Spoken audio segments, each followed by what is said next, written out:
un succès et vous exprimer ma ferme volonté à poursuivre avec vous nos efforts communs en vue du renforcement des liens historiques de confiance mutuelle, de bon voisinage, d'amitié, de fraternité et de coopération qui ont toujours existé entre nos deux pays et peuples frères. Veuillez agréer, Monsieur le Président et chers frères, l'expression de ma très haute considération. Signé Major Général Horta Inta, président de la République de transition. Message du président de la République tchèque à son Excellence Mamadi Doumbouya. Monsieur le Président, permettez-moi de saisir cette occasion pour vous adresser mes plus sincères félicitations à l'occasion de votre élection en tant que président de la République de Guinée.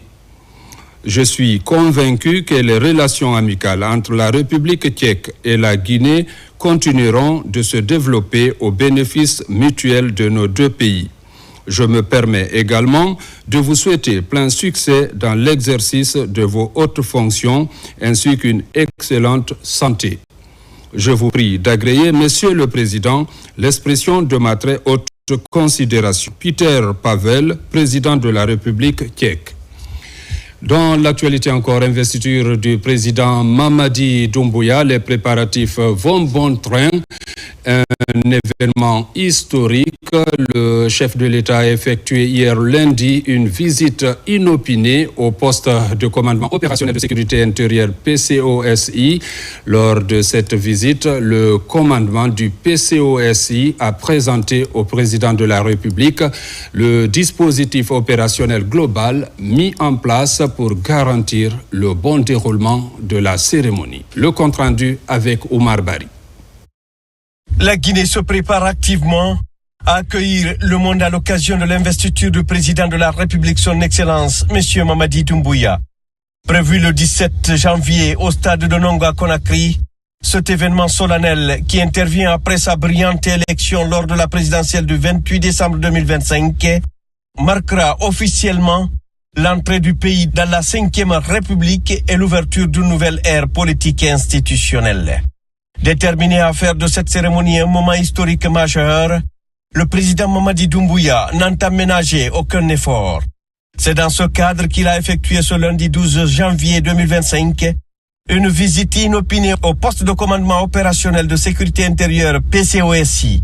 Cette démarche visait à s'enquérir de l'état d'avancement des préparatifs organisationnels et sécuritaires liés à l'investiture présidentielle. Lors de cette visite, le commandement du PCOSI a présenté au président de la République le dispositif opérationnel global mis en place pour garantir le bon déroulement de la cérémonie. Une attention particulière a été accordée à l'architecture sécuritaire conçue pour couvrir l'ensemble des phases de l'événement dans un contexte marqué par la présence annoncée de plusieurs chefs d'État et de gouvernement à Conakry. Ce dispositif repose notamment sur un commandement unifié, une coordination renforcée entre les différentes forces de défense et de sécurité, ainsi qu'une prise en compte rigoureuse des enjeux sécuritaires. L'objectif affiché est d'assurer une cérémonie sans incident à la hauteur de l'importance de l'événement pour la nation guinéenne. À cette occasion, le président Mamadi Doumbouya a donné des instructions fermes et claires, en particulier en matière de sécurité et de fluidité des déplacements. Il a insisté sur la nécessité de garantir un climat de sérénité et de confiance, tant pour les invités de marque que pour les populations appelées à prendre part à cet événement historique. Ces orientations stratégiques ont été immédiatement intégrées par le commandement opérationnel en vue d'affiner davantage le dispositif global. Le 17 janvier 2025, la Guinée a ainsi rendez-vous avec l'histoire. L'investiture du président Mamadi Doumbouya symbolisera non seulement l'installation officielle du chef de l'État, mais également l'avènement de la 5e République, porteuse d'espoir, d'émergence, de stabilité et de renouveau institutionnel pour l'ensemble du peuple souverain de Guinée. Du côté du stade général Lansana Conté de Nongo aussi, les routes d'accès sont en reconstruction. Les travaux sont réalisés par l'agence de gestion des routes, l'AGEROUTE. L'objectif est de rendre attrayants les lieux afin de recevoir nos invités dans un cadre idéal. Salifou Silla, Aboubakar Junior Camara. 17 janvier 2026 est la date retenue par les autorités pour la prestation du serment du président élu de la République, le général Mamadi Doumbouya. C'est ici, au stade général Lansana Conté de Nongo, où la cérémonie est prévue. En prélude à cet événement majeur, l'agence de gestion des routes, l'AGEROUTE Guinée, entame des travaux d'urgence pour le bitumage de toutes les voies d'accès du stade. Les responsables de la structure sont sur le terrain pour constater le niveau d'avancement des travaux. À date, l'AGEROUTE a fait appel aux entreprises GPC, Somagec et au bataillon du génie militaire pour une synergie d'action pour faire avancer les travaux. L'état d'avancement des travaux aujourd'hui est approximativement 60 à 70%. Notre objectif est de finir l'ensemble des travaux au plus tard mardi. Ces travaux d'urgence doivent finir avant le 15 janvier prochain, comme promis par les responsables d'entreprises qui exécutent ces travaux. Un ouf de soulagement pour les citoyens de Nongo. Par rapport au sérieux et à la rapidité de la réalisation de cette infrastructure, qui va dégager l'ensemble des artères qui sont par là et qui va nous permettre d'avoir une mobilité très facile. Et remerciements aux autorités, plus particulièrement au président de la République. L'AGEROUTE s'engage dans l'entretien préventif du patrimoine routier, conformément à sa lettre de mission. Aujourd'hui, ces travaux de construction d'urgence des voiries aux alentours du stade vont permettre de rendre attrayants les lieux afin d'accueillir nos hôtes dans un cadre décent. Dans l'actualité encore, la région administrative de l'Abbé a désormais son hôtel des finances. L'infrastructure a été inaugurée par le ministre de l'économie et des finances en présence du premier ministre chef du gouvernement. L'action vise à restaurer l'autorité de l'État dans l'arrière-pays, mais aussi accroître la mobilisation des ressources internes. Reportage Mamadi Gassama. À l'image de la région de Kindia, l'Abbé s'inscrit également dans la dynamique de modernisation de l'administration financière. Implanté en plein cœur du quartier Kouroula, l'hôtel des finances de l'Abbé, dans un standing moderne, regroupe plusieurs services financiers de l'État avec pour objectif d'améliorer la gestion, la sécurisation et la mobilisation des ressources publiques. La cérémonie qui nous réunit depuis ce matin est l'inauguration de l'hôtel des finances publiques de l'Abbé, qui est composé d'un poste d'entrée, d'un hall, de 36 bureaux, un caveau et 6 blocs de toilettes pour hommes et femmes, y compris un logement de fonction. Du côté des autorités, cette infrastructure constitue un levier majeur de transparence et de bonne gouvernance, tout en garantissant également le respect des lois de la République. Au-delà de cet objectif technique, des administrations incarnent surtout l'autorité de l'État, Monsieur le Premier ministre. Il vous souviendra que la présence d'État au niveau déconcentré est une garantie d'appartenance des collectivités auprès de cet État.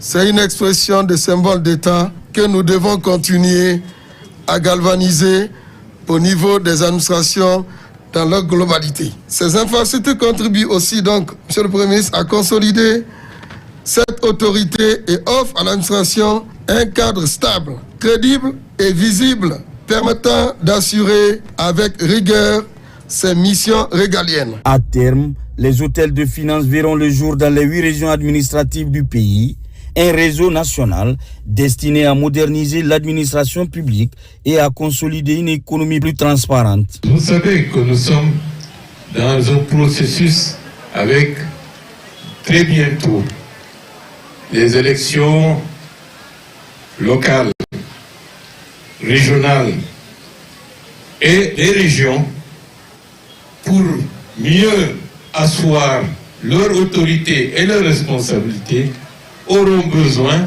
de piliers institutionnels et administratifs pour le faire. C'est valable pour les conseils communaux, c'est valable pour le conseil départemental, pour le conseil régional. Et c'est pour dire que tout ce qui se fait n'est pas du hasard. Ce n'est pas simplement on veut construire un bâtiment, on construit un bâtiment. Il y a toute une méthodologie, toute une approche pour que les institutions qui se mettront en place puissent être en mesure de faire ce qu'on attend d'elles, à savoir impliquer les populations, impliquer les collectivités, mieux asseoir une gouvernance vertueuse assurer une meilleure traçabilité de l'ensemble de ce que nous ferons. C'est ça qui est en marche pour une refondation réussie et durable de l'État guinéen. Avec les hôtels des finances de l'AB, l'État franchit une nouvelle étape dans la réforme de sa gouvernance financière, une gouvernance vertueuse au service de la mobilisation des ressources et du développement national. À Pita, dans la région administrative de Mamon, le gouvernement poursuit ses investissements en faveur de l'éducation. La construction de 2 infrastructures scolaires vient d'être lancée dans le secteur de Guémé, visant à rapprocher l'école des communautés et à améliorer durablement les conditions d'apprentissage. Reportage Ousmane Bangoura. Nous sommes dans le secteur de Guémé-Banké, en périphérie de la commune urbaine de Pita, dans la région de Mamou. Ici, la construction d'un collège de 4 classes vient mettre fin à de longues années de difficultés pour les élèves et leurs parents, confrontés jusque-là à l'éloignement des établissements scolaires et à la surcharge des classes existantes. Une infrastructure qui symbolise l'engagement des autorités à renforcer l'éducation de proximité dans le Fouta Djallon. Je prends l'engagement solennel, au nom de la direction préfectorale de l'éducation, de veiller à la bonne marche de ces travaux et une fois achevés, de faire en sorte que ce joyau architectural serve exclusivement à l'intérêt supérieur de nos enfants. Du secteur Guémé-Banké, cap sur le quartier Guémé 2, dans l'enceinte du lycée Oustoya, au cœur de la commune urbaine de Pita. Ici, les travaux de construction d'un complexe académique moderne sont officiellement lancés.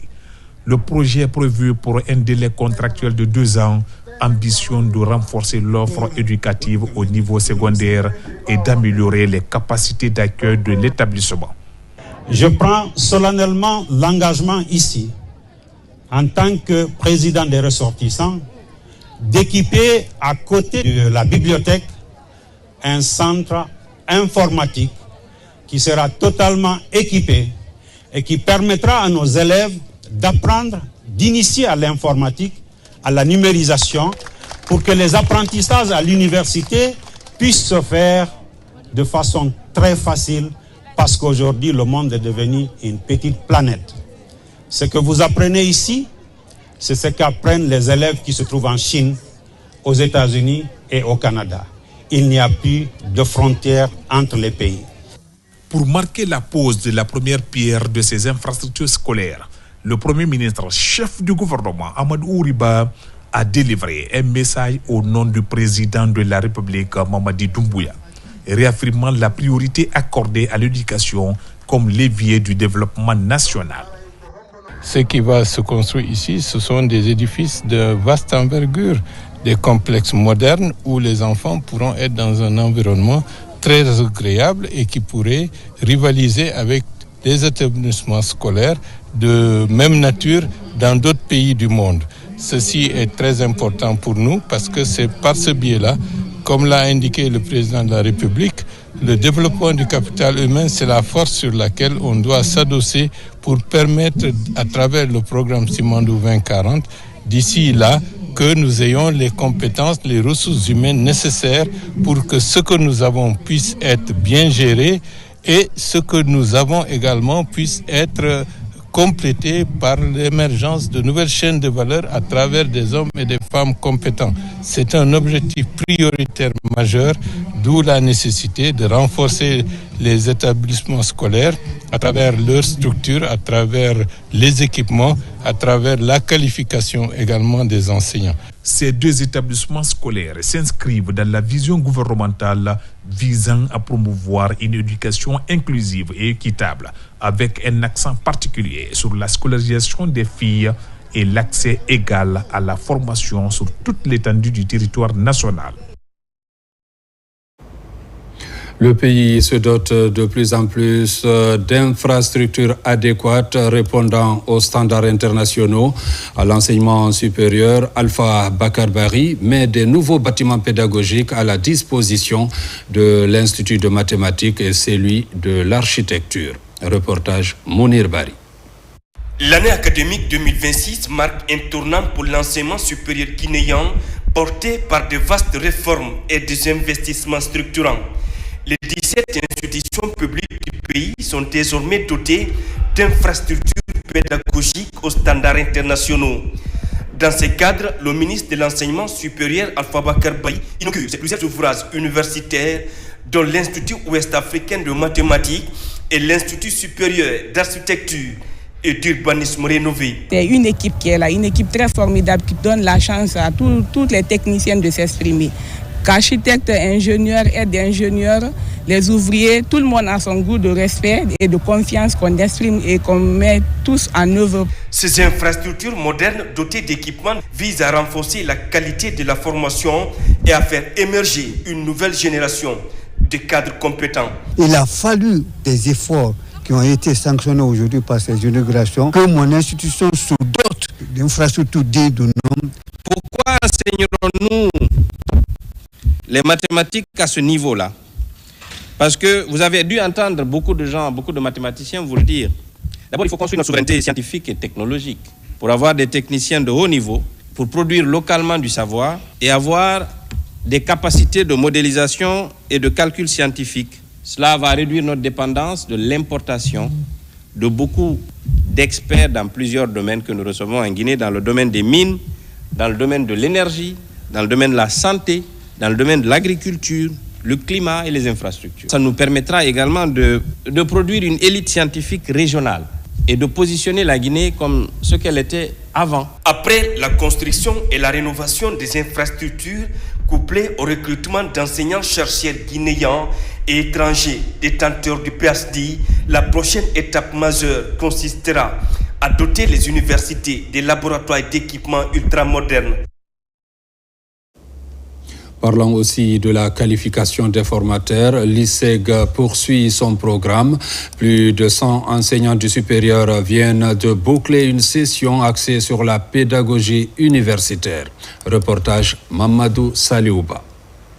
Institution de formation des formateurs, l'ISEG est en première ligne dans le vaste chantier de qualification du système éducatif guinéen. Dernière action de grande portée, la formation de 100 professeurs en pédagogie universitaire. Une session destinée à rehausser la qualité de l'enseignement supérieur. Les acteurs se sont rendus compte que les acteurs universitaires ont besoin d'être préparés à la pédagogie parce que le posséder la matière simplement ne suffit pas.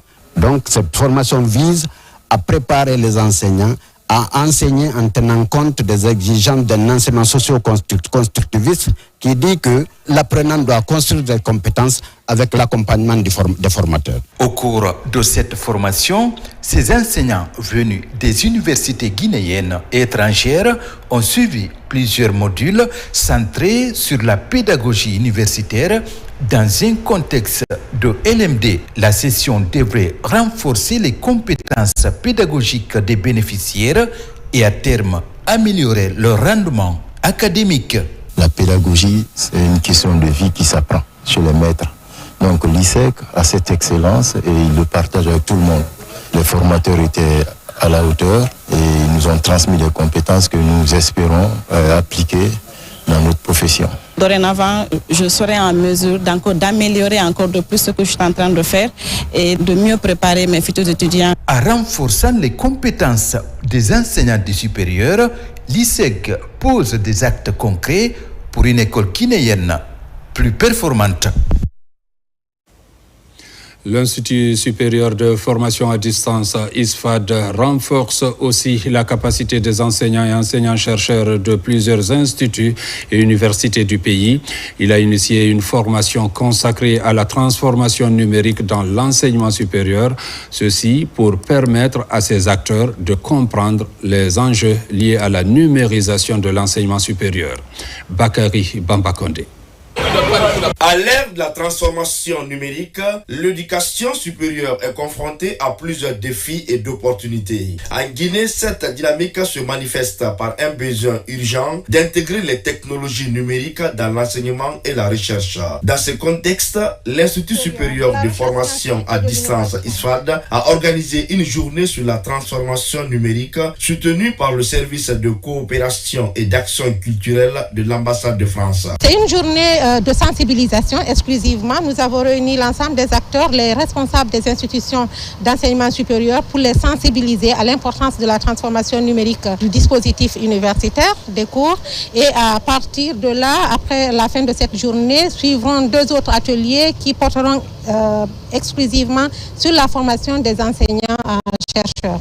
Des thématiques telles que la création de cours en ligne, des outils numériques pour la recherche et la sécurité des données ont concentré l'essentiel des sessions animées par les experts. Aujourd'hui, il s'agit de la transformation numérique et c'est un domaine qui représente un enjeu majeur pour tout ce qui est encadrement, formation des enseignants et également formation des étudiants. Le ministre de l'Enseignement supérieur a souligné l'engagement de l'État à soutenir des initiatives qui favorisent la modernisation de l'éducation en Guinée. Le numérique, c'est l'avenir dans le domaine de l'éducation.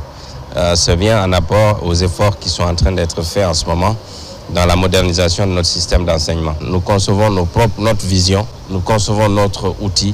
C'est une approche de co-construction. Nous ne sommes pas au rythme de quelqu'un d'autre. Nous avons estimé, nous constatons aujourd'hui que dans notre pays, le numérique, c'est quelque chose d'important. Nous l'adoptons, nous l'adaptons et nous le déployons. Donc c'est une initiative du gouvernement de la République de Guinée. Cette initiative de l'ISFAD se veut une modernisation du système éducatif en Guinée, promettant un avenir enrichi pour les étudiants et les chercheurs. Et puis cette décision de la HAC portant suspension de la diffusion de 2 radios FM privées. Vu la Constitution, la haute autorité de la communication, après en avoir délibéré en sa séance plénière extraordinaire du mardi 13 janvier 2026, décide. Article 1er. L'interdiction des radios Coco FM 100.0 et Touba FM 96.5 pour défaut d'agrément, utilisation de fréquences non attribuées, exercice illégal et menace à l'ordre public dans la CRD de Touba, préfecture de Gawal, région administrative de Boké. Ce conformément aux dispositions des articles 1er, 2, 3 et 52 de la loi organique L 2020-0010 AN de juillet 2020 portant attribution, composition, organisation et fonctionnement de la haute autorité de la communication HAC de la République de Guinée et celle de l'article 1er de la loi organique L 2010-002 CNT de juin 2010 portant liberté de la presse. Invite le gouverneur de la région administrative de Boké, le préfet de Gawal à veiller à l'application de la présente décision. Article 2. La présente décision qui prend effet à compter de la date de sa signature sera enregistrée et publiée au journal officiel de la République. Conakry, le 13 janvier 2026, pour la haute autorité de la communication, le président Boubacar Yassine Diallo. Le procès des événements du 28 septembre 2009 se poursuit au tribunal criminel de Dixine, délocalisé à la cour d'appel de Conakry. Après le colonel Bienvenu Lama, 3 autres accusés ont comparu, ravivant les débats sur les responsabilités pénales dans ce massacre qui a fait 156 morts. Les audiences avec Aboubakar Ami Kamara et Tierno Younoussaba. À la suite du colonel Bienvenu Lama, 3 autres accusés ont comparu devant le tribunal criminel de Dixine, délocalisé à la cour d'appel de Conakry. Il s'agit de Jean-Louis Pogomou, Georges Olemou et Thomas Touaro. Ils sont accusés de complicité dans les massacres du 28 septembre 2009, ayant provoqué la mort de 156 personnes, ainsi que de plusieurs autres infractions. Même si les accusés sont renvoyés, c'est devant la barre que l'instruction définitive doit être faite. Et chaque accusé fait sa narration des faits. Le poursuivant principal, le parquet, les parties au procès, chacune peut poser des questions à l'accusé et que l'accusé répond. Et ça permet de savoir ce qui s'est passé parce que ça va éclairer la religion du tribunal criminel pour prendre une décision au fond. Au cours des débats, les avocats de la défense ont soulevé la nullité de l'ordonnance de renvoi. Selon eux, la détention de leurs clients constitue une violation de la loi. Ils ont plaidé en faveur de leur libération. Nous ne pouvons pas prendre une décision hâtive. Nous ne pouvons pas faire des préjugés. Maintenant, nous attendions de voir si, effectivement, le juge audiencier de fond réqualifiera les infractions, les faits qui ont été mis à la charge. Et à date, on verra de quoi se prononcer. La nullité qui a été soulevée dans cette procédure concourt à mettre fin, en réalité, à la procédure. Parce que ce sont des questions d'ordre public. Cette nullité qui découle de la violation de l'arrêt 09 rendu par la deuxième chambre de contrôle de l'instruction, lesquels arrêts accordaient la liberté totale à nos clients. Nous n'avons pas compris dans quelles circonstances de temps le juge d'instruction intérimaire a eu à prendre une ordonnance, n'est-ce pas, de renvoi. À ce stade de la procédure, seul le tribunal a la compétence de trancher et de dire qui a raison ou tort dans cette affaire. Il est à rappeler que ce procès complémentaire concerne 7 accusés, dont 3 sont actuellement en fuite, à savoir Colonel Gono Sangaré, Jacques Mami et Blaise Pogomou. Des magasins de stockage du matériel électoral au niveau des régions. Ils vont servir de site de conservation des kits et documents électoraux après chaque processus, bien sûr. Lors de la remise, Ibrahima Khalil Condé a aussi exposé la vision politique du chef de l'État général Mamadi Doumbouya pour la transparence et la sécurité des élections en Guinée. Le point avec Toumani Sira Diallo et Yamokaba. En chantier depuis 6 mois, le magasin électoral de la région de Kankan, désormais opérationnel pour conserver des matériels et documents électoraux. Son inauguration mobilise le ministre de l'administration du territoire en compagnie de la direction générale des élections. Implanté dans la commune rurale de Karifa-Mouria, l'édifice est imposant pour atteindre les grandes attentes. À la direction régionale des élections de Kankan, aux directions préfectorales des élections des 5 préfectures de la région de Caen, au service communal des élections de Karifa-Mouria, vous avez un bijou dans vos mains. Il vous reviendra de l'entretenir, de faire en sorte que ce magasin reste pour des années. Nous profitons de cette belle occasion pour réitérer notre ferme engagement de continuer dans la même dynamique à conduire ce processus jusqu'à la fin, après l'élection présidentielle, législative, sénatoriale, pourquoi pas communale, communautaire. Bâti sur 3000 mètres carrés, le magasin électoral de la savane guinéenne vient garantir un scrutin libre et transparent. Un chantier qui a de grandes ambitions et qui vise à faciliter l'accessibilité des documents et kits. Il a fallu l'arrivée de M. Mamadi Doumbouya qui nous a instruit d'exécuter la construction de ces 7 magasins à l'intérieur du pays, dans les 7 régions administratives et dans la région administrative de Conakry, le 8e magasin. Ces magasins doivent servir au lieu de stockage des kits et des documents électoraux. La conservation du matériel électoral après le scrutin, principal objectif pour assurer la transparence et la sécurité. Il s'agit également d'améliorer les processus futurs afin de renforcer le processus démocratique. Lancement à Boké des travaux de réalisation de 7 forages dans certains quartiers de la haute banlieue.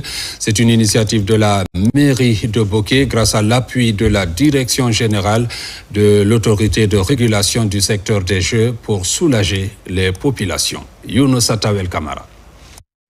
En cette période d'étiage, le problème d'eau se pose avec acuité dans certains quartiers de la commune urbaine de Boké.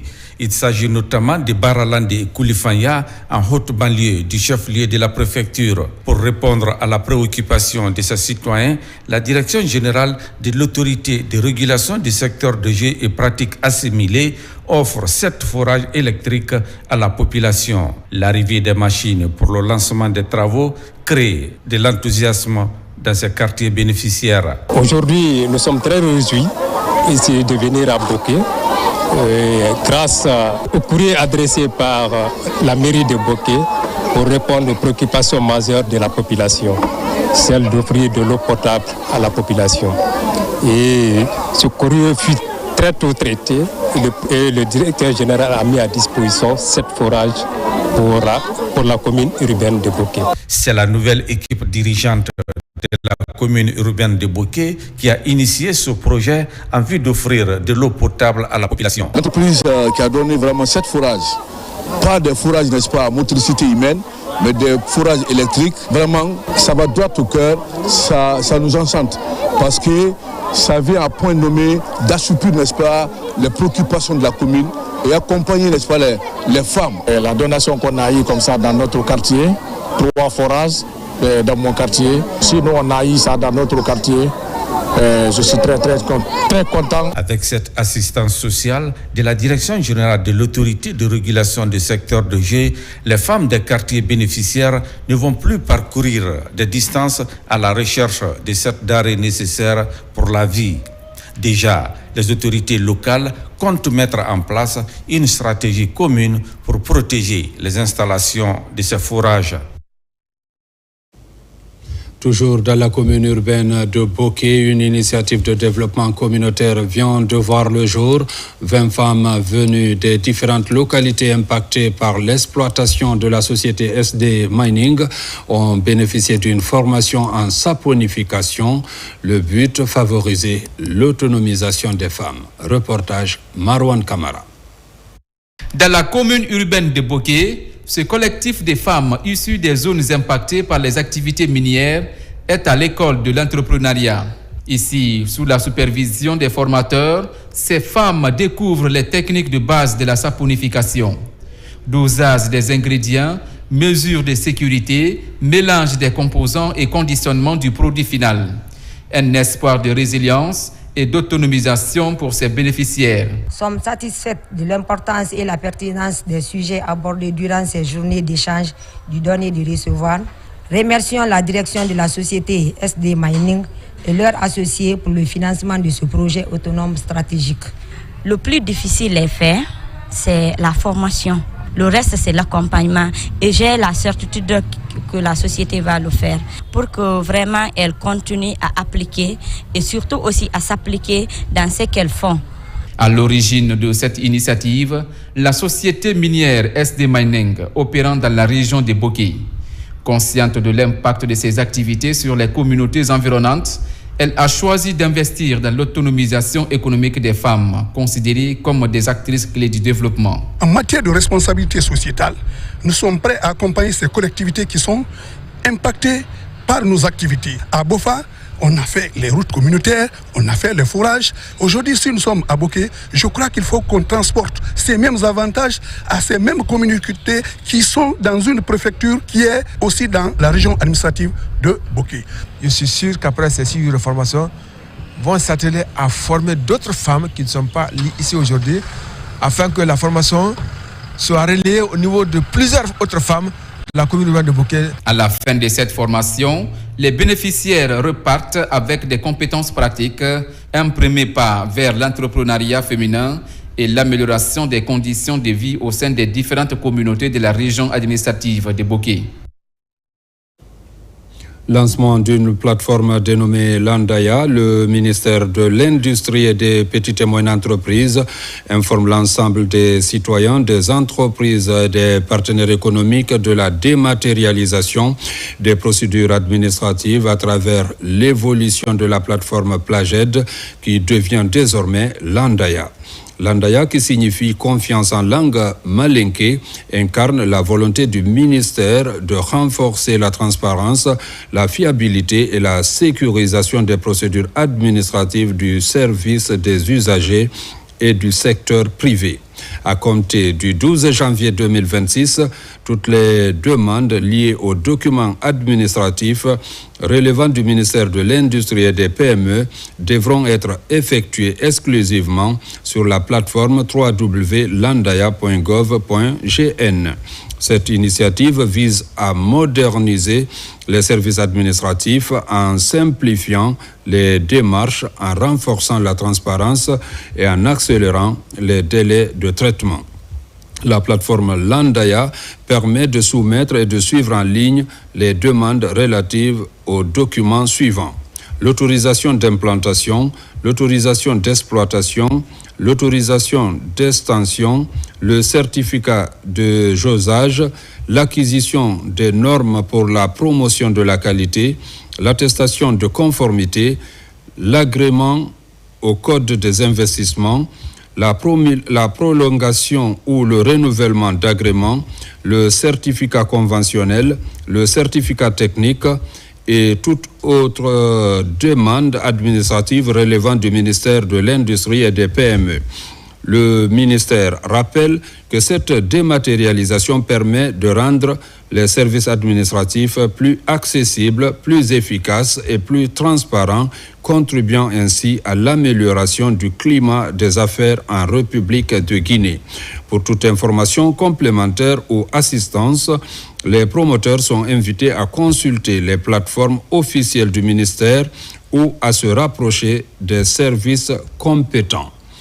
Conakry, le 12 janvier 2026, signé Dr Diaka Sidibé.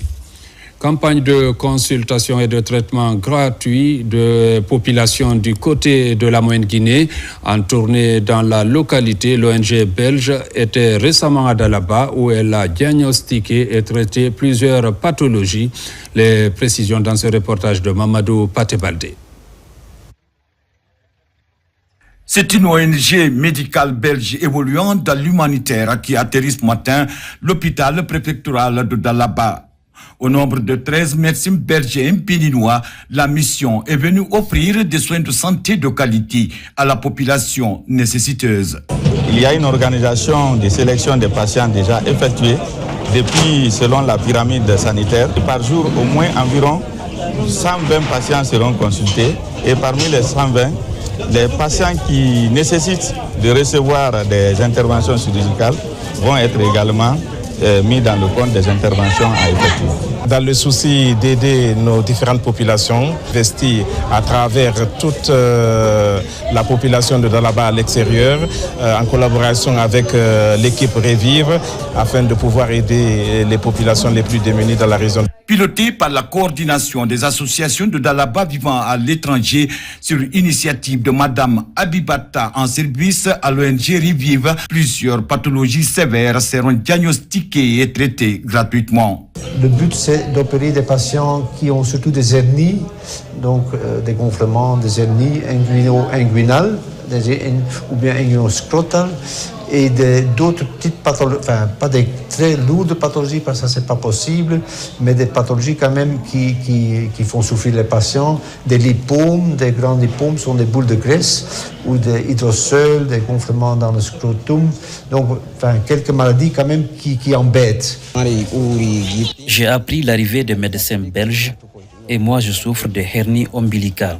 Je suis venu pour recevoir une prise en charge. Pour faciliter les différentes interventions, un stock important de médicaments et de matériel sont mis à disposition pour couvrir un nombre important des patients. Durant 2 semaines, les opérations vont se poursuivre ici à l'hôpital préfectoral de Dalaba, où déjà de nombreux patients venus des sous-préfectures voisines attendent d'être consultés et traités gratuitement afin de recouvrer leur santé.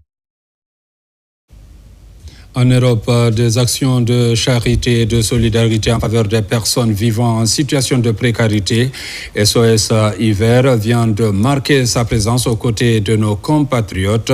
Cette structure a fait don de nombreux équipements contre le froid, une action que les bénéficiaires ont vivement appréciée. Reportage Sekou Fernand Koroma, Alia John Keita. Quand une donatrice de bonne foi s'inspire de la devise guinéenne, le résultat, c'est la solidarité envers les personnes en situation de précarité. Telle est la vocation de l'association Ensemble Plus Solidaire qui pilote le projet SOS Hiver. SOS Hiver est un geste d'alerte, mais surtout un geste d'humanité. Offrir un abri, un repas chaud, une écoute, mais surtout une présence. C'est prouver que la solidarité n'est pas qu'un mot, mais un engagement concret. En cette période de froid intense, plusieurs personnes ont bénéficié de nombreux dons. Des personnes qui en ont besoin. Donc c'est aussi pour ça qu'on a toutes répondu présentes aujourd'hui pour la soutenir, parce qu'on sait qu'elle est à 100% à fond sur le terrain et du coup on voulait lui apporter notre soutien. La situation des personnes, parce que ça c'est très important, c'est humain. Et aussi, comme l'a dit ma collègue, le discours d'Angéline et son dynamisme qui a permis à ce que nous soyons là aujourd'hui. Je pense que l'année prochaine, on fera encore beaucoup mieux. 3e édition du genre, SOS Hiver a mobilisé des compatriotes de la diaspora venus de tous les horizons. Je suis là aujourd'hui pour assister à un SOS Hiver qui a été lancé par une camarade pour l'aide des personnes qui sont en situation de précarité. Je trouve que c'est une bonne cause qui mérite d'être soutenue et accompagnée. La rencontre a été ponctuée par une conférence de débat sur la contribution de la diaspora guinéenne au développement du pays, puis sur les attitudes à tenir pour se conformer aux lois des pays de résidence. Et puis ce communiqué relatif à la vente des vignettes TUV exercice 2026.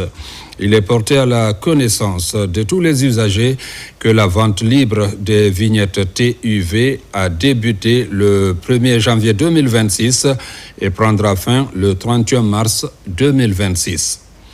Les contribuables sont invités à s'acquitter du paiement de leurs vignettes dans ce délai à travers les plateformes suivantes. Orange Money, star 144 star 4 star 8 star 4 dièse. MTN Mobile star 440 star 4 star 6 star 4 dièse. Crédit Rural star 1111 dièse. Crédit Car BNB et KSPI. Passé le 31 mars 2026, les pénalités de 25% seront appliquées conformément aux dispositions de l'article 335 alinéa 3 du Code général des impôts. Cette majoration ne concerne pas les nouvelles immatriculations. Les usagers sont donc priés de prendre toutes les dispositions nécessaires afin d'éviter toute sanction. La Direction générale des impôts sait compter sur le civisme fiscal de chacun pour le respect de la loi. Conakry, le 13 janvier 2026, signé la directrice Fatoumata Foula Diallo. Fin de la 9e édition du prestigieux concours de musique Afrima Award.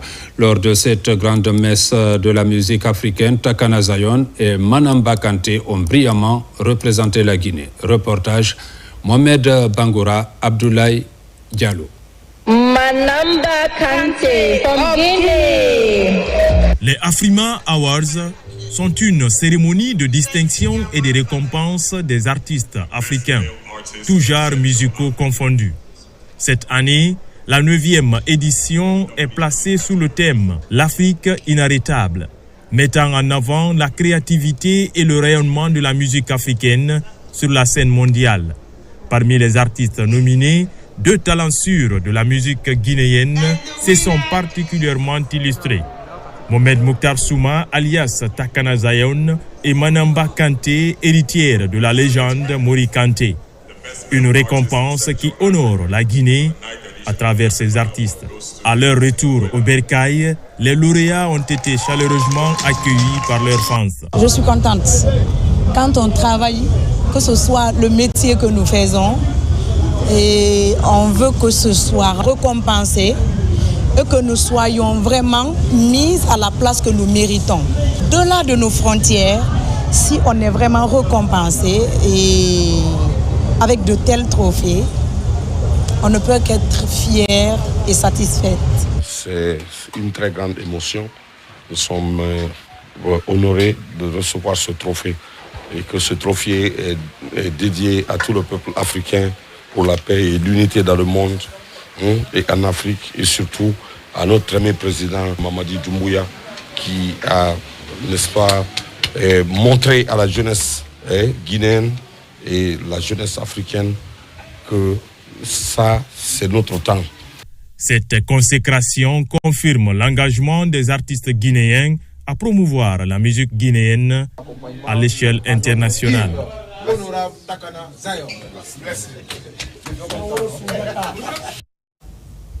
La Guinée à l'honneur. Mesdames, Messieurs, c'est la fin de cette édition. Merci de l'avoir suivi et bonne suite de programme sur la RTG.